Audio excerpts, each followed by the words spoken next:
Eu posso? Eu posso te falar uma parada? Eu sei que você tem a sua correria do dia a dia, tem que pagar a conta, tem que ir no supermercado, tem que brincar com o filho, com a filha, tem que discutir a relação, tem que fazer um monte de coisa. Você tem que pensar em tudo. Porque a vida é isso aí hoje em dia, é correria. Mas está aqui. Semifinal da Copa do Brasil. Tô errado? Duvido. Você pode pensar em tudo, mas sempre vai estar pensando nisso. Você consegue fazer isso? Tenho certeza. Hoje, dia 4 de dezembro, uma quinta-feira, no momento que eu estou gravando esse vídeo, 5h55, boa tarde, boa noite, uma excelente quinta-feira, ou seja, 7 dias. 7 dias para chegar o dia 11, o dia do primeiro jogo dessa decisão. Primeiro jogo da semifinal contra o Fluminense. Ô, família do céu. É isso. Mas nesse vídeo a gente vai trocar aqui uma ideia, tem um giro de notícias aqui e falar também do jogo contra o Galo, até falando do jogo do Fluminense. É um bom ponto. Porque o Fluminense, me parece, família, que tem alguma coisa para fazer na última rodada. Dependendo até do jogo de hoje, do Botafogo. Se o Botafogo perder, eu acho que se o Fluminense empatar com o Bahia, né, jogando em casa, tá garantido, né, dependendo, claro, do resultado da Copa do Brasil na fase de grupos da Libertadores. Então, provavelmente, deve entrar com um time titular contra o Bahia. Eu vou até trazer aqui uma declaração do Rogério Ceni em relação a esse jogo para a gente debater, porque a gente vem, né, trocando uma ideia sobre isso. O próprio Diniz falou sobre isso na coletiva, que ia depender dos jogos de quarta para tomar essa decisão, entender o que vai acontecer, para de fato entender se o Vasco vai poupar ou vai com força máxima para esse confronto. Eu vou aproveitar para a gente debater mais uma vez sobre isso. Além de falar aqui sobre, né, algumas situações, Jair, Hugo Moura, será? Será que isso aqui procede? O Vasco não conta com ele para 2026. Léo Jacó, Diego Minetti. É isso, tem muita coisa pra gente falar, chega aí. Mas antes, deixa eu te pedir aquela moral. Se não for inscrito aqui no canal Vasco em Família, se inscreve, deixa o like, comenta, raipa o vídeo para fortalecer o trabalho do Thiagão. Parceria, dá aquela moral pro Thiagão, tá sabendo não? YouTube, Mercado Livre, Shopee, Netshoes e Magazine Luiza, família. Thiagão, fala comigo, tô te conhecendo aqui agora, quero entender essa parceria aqui. Não quero, Thiagão, nesse momento, comprar uma camisa do Vasco, nem um boné que você separou aqui, ou um Play 5, ou um tênis, não quero. Mas o que você quer comprar? Mercado Livre? Só clica aqui no link, é na Shopee, só clica aqui no link. Mas, Thiagão, tá indo pra camisa, tá indo pro boné, eu não quero, irmão, já te falei, tô te falando aqui, cara chato. Calvo insuportável. Não, família, você só vai lá, vai na barra de pesquisa, bota o produto que você vai comprar sem pagar R$1 a mais, você vai estar contribuindo aqui com o canal. É mesmo? Tô te falando, pô. É isso, o YouTube deu uma moral. É isso. Tu vai comprar no Mercado Livre, Shopee, Netshoes, Magazine Luiza, é só clicar aqui no link do produto que eu separei, você vai estar aqui certinho, essa camisa aqui do Mercado Livre, Shopee e tal, o tênis da Netshoes, então clico aqui e vou na parada que eu quero. Vai estar te ajudando? Tô te falando. É isso, família. Dá essa força aí. Sei que tá chegando Natal, Ano Novo, tu vai comprar? Fortalece aqui o nosso trabalho.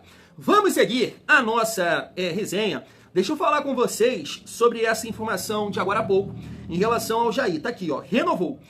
O Vasco da Gama informa que acertou a renovação do volante Jair até dezembro de 2026. O novo vínculo do atleta com o clube foi assinado nesta quarta-feira. Eu posso dizer com tranquilidade, estou te fazendo uma pergunta. O Jair se lesionou nesse ano, vivendo o melhor momento no Vasco?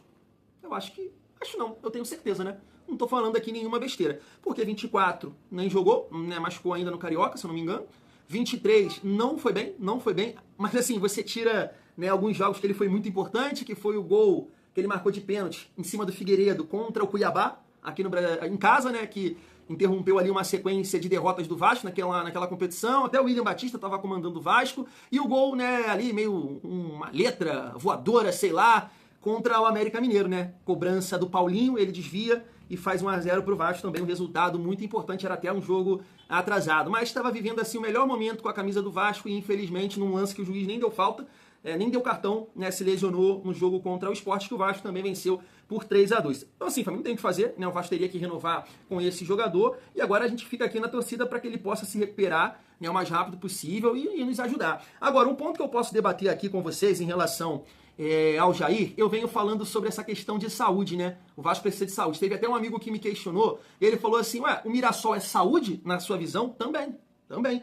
Eu acho que a questão do calendário, da quantidade de jogos, isso influenciou, né, pro Mirassol, mas é um time muito intenso. É um time que se você enxergar as peças do Mirassol, beleza, tem o Reinaldo lá, que não tem tanta força física assim, já é um lateral com 36 anos. Cara, mas eu achei que, assim, os dois zagueiros do Mirassol correm bem, tem muita força física, o lateral direito também, os volantes, jogadores de ponta, sabe? Contra o Vasco jogaram com atacante de uma boa mobilidade, então tem saúde, pô. O Mirassol tem saúde sim. E eu acho que o Vasco tem que adotar essa estratégia para a próxima temporada. Ter um time mais saudável no sentido de ter mais explosão, de ganhar as divididas, de preencher espaço. Isso não é garantia de nada. Isso não é garantia de nada. Ah, vai performar, vai figurar na parte de cima da tabela. Não, não vai. Mas eu entendo que adotando essa estratégia, né, de ter mais saúde no elenco, família, o Vasco vai diminuir essas derrotas aí.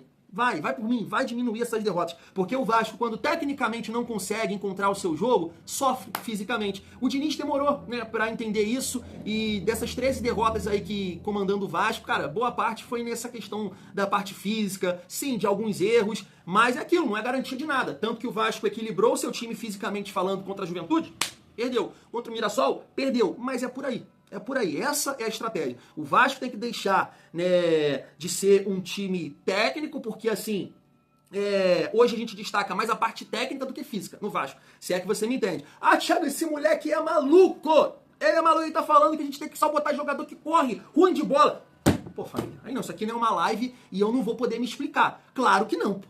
O que eu tô querendo dizer é que a gente tem que ir no mercado trazer jogadores que tenham saúde, condicionamento físico, força física, mas claro, né, uma boa técnica. Por exemplo, eu não sou a favor da saída do Coutinho, ele tem que ficar. Então a gente vai tentar de alguma forma valorizar a qualidade técnica dele no entorno, ao redor do Coutinho, força, velocidade, para que ele possa, né, fazer o jogo fluir. É basicamente isso. Vou tentar me explicar aqui com a situação do Jair. Olha só, o Vasco hoje tem no seu elenco Tietê, Thiago Mendes e Jair. Claro, tô dando um exemplo aqui quando o Jair voltar. Eu nem sei se o Tietê tem contrato até o final do ano que vem, não. Não sei se até o final desse ano. Pois bem, 3 jogadores, família, bem parecidos. A gente destaca a técnica dos 3, certo? Você entendeu? Tô tentando aqui, até eu fiquei confuso. A gente destaca a técnica do Tietê, do Thiago Mendes e do Jair, e não a parte física. É isso que eu tô tentando falar, que 2026 o Vasco tem que fazer diferente. Qual a necessidade de ter 3 jogadores parecidos? Que tem, assim, a sua técnica, qualificados, mas fisicamente falando, não contribuem. Entendeu? Então o Vasco tem que tentar, de alguma forma, uns 2 aqui, vai. Sabe? Tem que ver isso aí, família. É a minha opinião, tá? São jogadores qualificados, mas que você, quando vai montar o teu time titular, você tem o Coutinho. Ah, não tem tanta força. E o seu 10? Quem pode ser o seu camisa 10 reserva? O Estrela também é bem parecido, apesar de achar que tem mais dinâmica que o Coutinho, também não é tão intenso. O Garré também tem força física, não é esse 10, né, que tem tanta força. Então você precisa ter 2 volantes ali, claro, um que possa encostar na frente, com recurso, com qualidade, mas com saúde. E o Barros, por exemplo, entende? Eu acho que esse é o caminho, né, pro Vasco, pelo menos competir mais na temporada de 2026, família. Vamos seguir aqui a nossa resenha. Deixa eu passar para vocês o vídeo do Rogério Ceni e também de uma página que eu estava acompanhando no Insta, falando do Diego Minetti. Depois eu vou até colocar o nome aqui da página, se você quiser seguir lá. Ele destaca o Diego Minetti como a promessa, né, do Vasco nessa temporada. Se liga só. Da importância que seria acabar em quinto, isso eu falo todos os dias para ele, da importância que seria voltar em abril, numa fase de grupos, quem sabe num pote 3, já falei isso aqui para vocês e falo todos os dias para eles. Falei agora quando acabou, falarei de novo na sexta-feira, relembrarei-os no sábado. E se eles tiverem personalidade e culhão, quem sabe a gente ganha. Quem foi a melhor promessa de cada clube do Brasil esse ano? Nesse quadro, vou reunir os principais destaques das categorias de base das 20 equipes presentes na Série A do Campeonato Brasileiro. Para abrir a série, o escolhido da vez é o Vasco da Gama. A sua joia se chama Diego Minetti. O atacante de apenas 16 anos vem chamando a atenção pelos números e pelo impacto que já causa em campo. O moleque é aquele camisa 9 que combina porte físico, velocidade velocidade e instinto goleador. Antes mesmo de assinar o seu primeiro contrato profissional, que aconteceu recentemente, válido por 3 temporadas, ele já acumulava atuações que o colocaram no radar do torcedor vascaíno. Esse ano o Minete manteve o nível lá em cima, levantou a Copa do Brasil Sub-17, voltou a ser artilheiro, foi campeão da Taça Guanabara Sub-20, tudo isso com apenas 16 anos. E ainda seguiu como presença constante nas convocações da seleção brasileira da categoria. Não à toa, conta com 17 gols na temporada. O estilo dele é fácil de notar. Minete vive da área, mas não se prende a ela. Sai pra tabelar, ataca os espaços, usa bem o corpo e finaliza com muita naturalidade. O cara é aquele tipo de camisa 9 que aparece justamente quando o time mais precisa. Pra você ter uma ideia, o desempenho dele chamou a atenção do técnico da equipe principal, Fernando Diniz. E por isso o jovem já vem treinando com o elenco profissional do Vasco. É isso. Deixa eu aproveitar o gancho do Diego Minete pra gente destacar essa informação aqui, ó, tá na tela. O Vasco optou por não ativar a cláusula de compra do atacante Léo Jacó, artilheiro do time Sub-20. O jogador pertence ao Nova Iguaçu, balançou as redes 22 vezes nessa temporada e também contribuiu com 6 assistências em 50 jogos. O Vasco teria que pagar 3 milhões por 70% dos direitos do jogador. Me parece que o Paysandu, tá tentando aí a contratação desse atleta. Assim, família, eu não entendi, O Léo Jacó chegou até a entrar nesse Campeonato Brasileiro, não foi? Eu não lembro se foi em duas partidas, mas assim, eu tenho certeza que ele entrou no jogo contra o Juventude, lá, que o Vasco perdeu de 2-0. Ele entrou lá no decorrer do segundo tempo. Então, assim, teve destaque no Sub-20, não sei.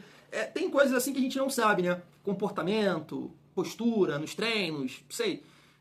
Ou até mesmo uma questão financeira, de não achar também, não é interessante pagar os 3 milhões pelo jogador. Não posso falar muito, não conheço o atleta, mas é isso, vida que segue. Assim como o Alegria, o Maxwell, o Vasco também optou por não comprar esse jogador que também era do Nova Iguaçu. Então, família, pegando esse gancho aí, do Rogério Ceni e também do Diego Minete, eu espero ver o Diego Minete, pelo menos nessa última partida contra o Galo. A gente até destacou aqui uma escalação, que eu peguei lá do Capri, uma escalação que ele desenhou lá, que ele imaginou e debati aqui com vocês. Na escalação dele ele não conta com o Verratti, ele colocou um time com 3 volantes e um meia e 2 atacantes, David e GB, mas com certeza o Verratti vai jogar essa partida, mesmo entendendo que fora de casa, gramado sintético não é jogo é o tipo de jogo que o Verratti não consegue render. Eu sei que os últimos 2 gols dele foi fora de casa, contra o RB Bragantino, mas uma partida assim que o Vasco conseguiu sustentar, o Bragantino não estava bem também, e ele acabou contribuindo com 2 gols. Mas eu gostaria de ver, cara, um ataque, sei lá, com o Diego Minete.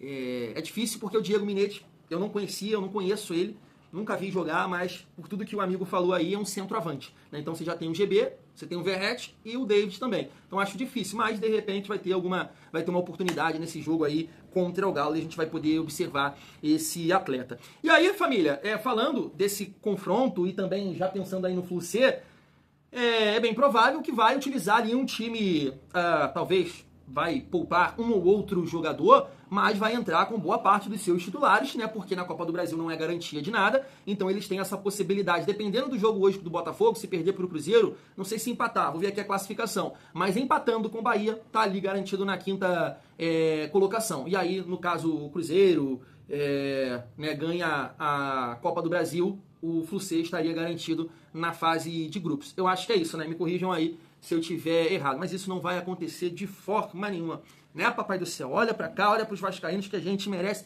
e muito, tá? E muito sofrimento nos últimos anos aí, Papai do Céu. Mas, família, então assim, é um ponto, pra gente observar. A gente sabe que o nosso time sofre nessa questão física, então vai ser uma sequência dia 11, dia 14 e logo depois é o primeiro jogo da final, acho que 3 dias depois também. Então sim, eu sou a favor de poupar, ou pelo menos começar ali com um time alternativo e levar alguns jogadores, então, não sei, ali no banco de reservas, porque dependendo da situação o Vasco pode ficar fora da Sul-Americana e isso seria também um prejuízo, mas eu sou a favor sim de poupar, até olhando para essa situação do Flu-C depois dessa declaração aí do Rogério Ceni, que vai um jogo que vai pegar fogo, família vascaína. Então, ó, só para destacar aqui que a nossa situação ela é a seguinte, tava vendo essa postagem aqui lá no meu parceiro Batman, tá aí, ó.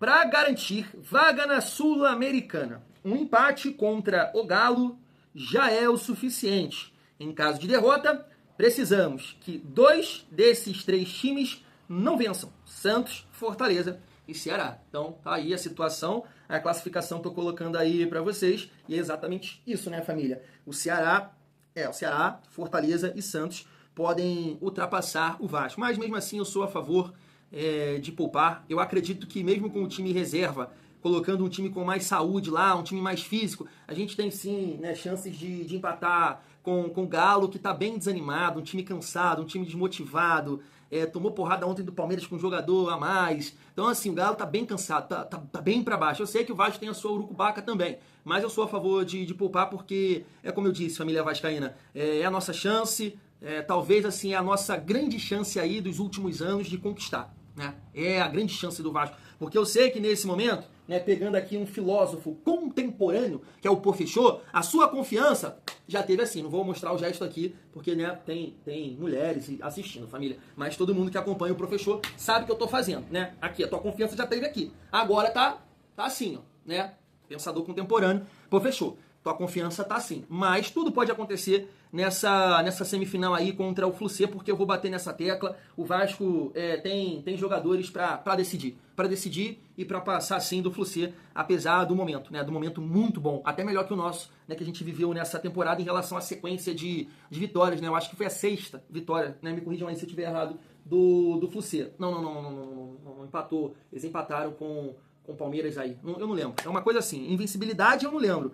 Mas é uma sequência positiva, vamos colocar dessa forma, família Vasca. Então, sou a favor de poupar nesse jogo aí contra o Galo. E para finalizar a nossa resenha, tá na tela, vamos falar do Hugo Moura. Olha só, o Vasco decidiu que Hugo Moura não fará parte do elenco em 2026 e será negociado na próxima janela. Mesmo com 95 jogos, o volante nunca conquistou total confiança por causa de atuações irregulares, expulsões e erros que prejudicaram o time. Apesar do apoio de Fernando Diniz, que até o utilizou como zagueiro em alguns momentos, o clube concluiu que o custo-benefício não compensa e buscará um volante mais qualificado no mercado. O Hugo Moura deve ganhar muito bem, família, até porque ele foi uma contratação da 777, né? E ainda naquela situação de ter que botar muito papel na mesa, porque senão, né?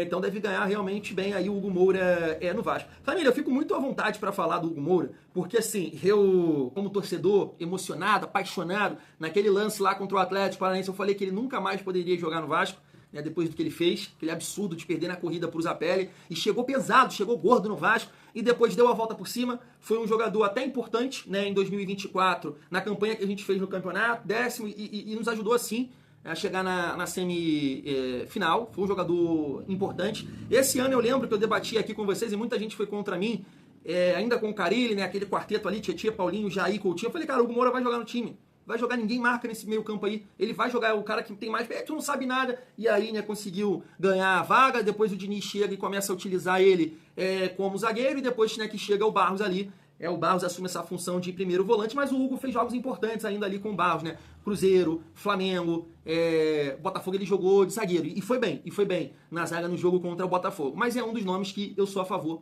de zarpar.